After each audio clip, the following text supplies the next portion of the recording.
Hey everybody, it's Charles from HumbleMechanic.com, and today we're talking inspecting and replacing your cabin air filter.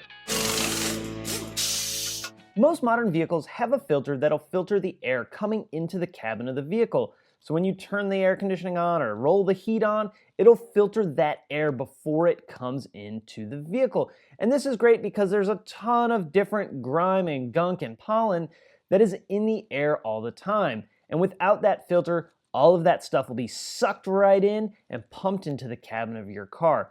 So having a clean pollen filter isn't vital to the vehicle's performance, but boy does it make the driving experience much more pleasant. Typically replacing a cabin filter on most cars is going to be pretty easy, 10-15 minute job, and may require minimal to no tools. Before you remove the pollen filter, you want to inspect and make sure that there's not any debris on top of it. We want to get rid of any leaves, any of these little helicopter seeds, or things that can fall off and go down into the HVAC system. It's pretty easy to clean them off the top of the filter like this. It's a lot more challenging to try and fish a vacuum cleaner down into the box to remove any leaves or other debris. As you can see here, this is the old filter that I actually pulled out of my car. Not only does it have a lot of big pieces of debris, it has a lot of fine particles as well. A lot of dirt, a lot of pollen, and if it weren't for this filter capturing it, all that stuff would be inside my car. Now, if you're someone like me that has pretty bad allergies,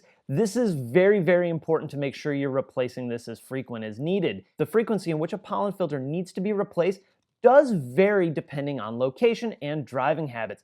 Here in the South, we get a lot of pollen in the spring. It actually builds up layers on everything. So here we may want to replace it more often. So if you drive in an area that has those type of environmental conditions, you may want to look at replacing it more often than your manufacturer would recommend. Before we install the filter, we want to make sure that there's no other dirt or debris in the area of the filter housing. On a setup like this, that's really important because we don't want anything falling into the HVAC box. Now, if your filter's in a different location like this, where it's up behind the glove box, you might want to lay something down on the floor so that if there is any debris that falls out, you can capture it and not make a big mess on the carpet. If you're simply pulling the filter out to inspect it, you want to open the ribs up a little bit and look inside and see how much debris is in there. The filter on the left is an old filter that you can clearly see full of debris. The one on the right is a brand new filter.